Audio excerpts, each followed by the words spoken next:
Hello kids, let's see how to draw an Peppa Pig standing in a garden and playing. First draw the face of the Peppa Pig and dress, then legs and shoes, and then hands.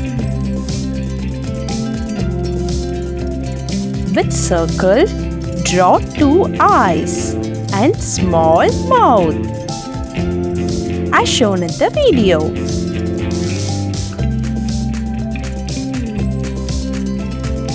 Now we are going to draw a tree. 2 big trees and 1 small tree. Sun. P-E-P-P-P.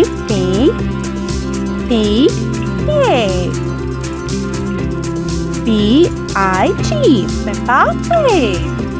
Clouds. Coloring time.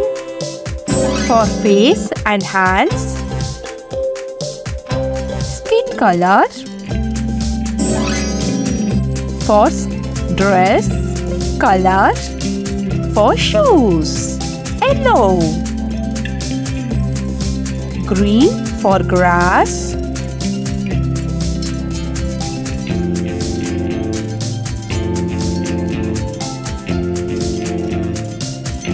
Brown and green for trees.